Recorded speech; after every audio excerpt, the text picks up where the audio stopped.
Welcome back to Lying Around with Earl, where we bring stories to life, one chapter at a time. Today, we continue with Chapter 12 of Banjo Strings and Anvil Rings. Chapter 12, Curley. The barn hummed with energy, a living, breathing entity of music, laughter, and movement.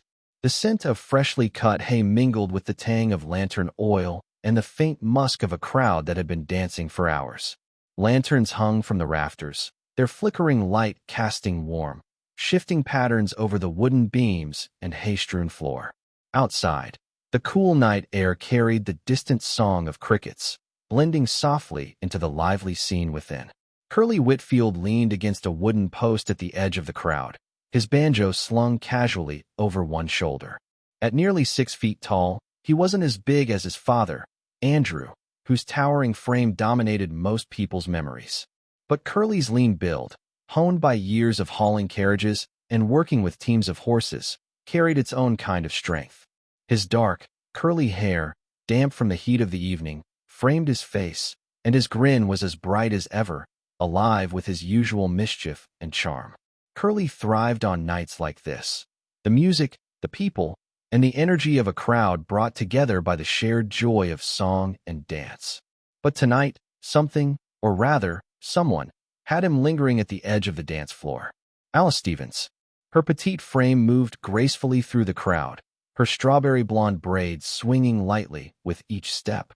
The soft glow of the lanterns caught her hair, giving it a golden sheen that made her stand out even among the swirl of activity. She walked beside her sister Grace, the taller woman's auburn hair neatly pinned, her presence calm and confident. Curley couldn't help but notice Alice's wide, curious eyes as she took in the lively scene. This was clearly her kind of place, full of life and possibility. "Don't stare too hard, Curley," Mo's low, teasing voice rumbled beside him. "You'll scare her off before you've even said 2 words. Curley straightened, brushing a hand over his banjo strap. His grin widened, the kind that could melt through a stranger's defenses in seconds. "Me? Scare her off? Come on, Mo, you've seen me in action. I'm irresistible." Mo raised an eyebrow, his expression skeptical but amused.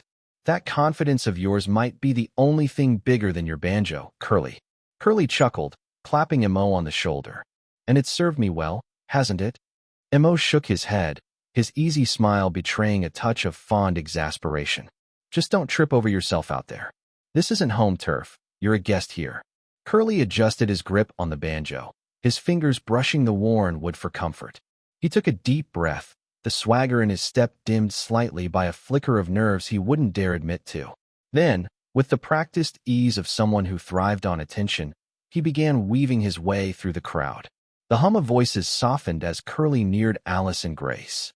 Alice was mid-laugh, her brown eyes sparkling with amusement as Grace whispered something to her.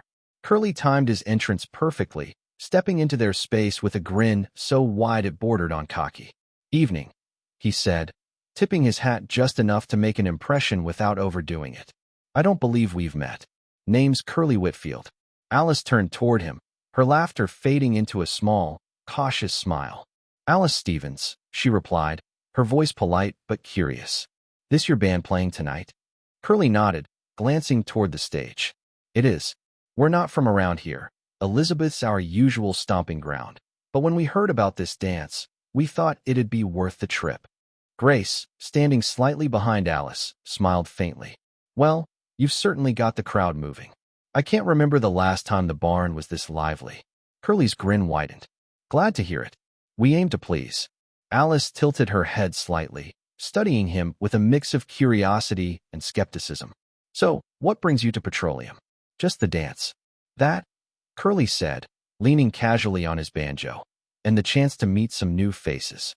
Speaking of which," he extended a hand toward Alice. "Would you care to dance?" Grace arched an eyebrow, clearly fighting back a smirk, but Alice hesitated. "You've got a way with words, Mr. Whitfield," she said, her tone measured. "But I don't make a habit of dancing with strangers." Curley's grin softened, taking on a more genuine edge. "Then let me fix that. Curley Whitfield, banjo player, lover of music, and terrible cook. Now we're not strangers anymore." Alice's lips twitched, a reluctant smile threatening to break through. Finally, she placed her hand lightly in his. All right, one dance. That's all I'm asking for, Curly said, leading her onto the dance floor.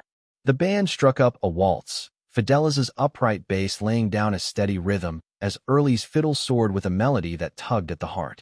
Curly placed one hand on Alice's waist, the other holding her hand as they began to move. You're a good dancer, Alice remarked, her tone more observational than complimentary. Curly shrugged, his grin turning playful. It's the rhythm. Comes natural when you're a banjo player. Is that so? She asked, arching an eyebrow. Absolutely, he replied. You can't play music for dancing if you don't know how to dance yourself. It's like baking bread without ever tasting it. Alice chuckled softly, her guard lowering just a fraction. You seem awfully sure of yourself, Curly. Life's too short to be anything else, he said, spinning her lightly. But I'm guessing you've heard all that before. Maybe, Alice admitted, her expression softening. But it's not just talk that matters. It's what comes after.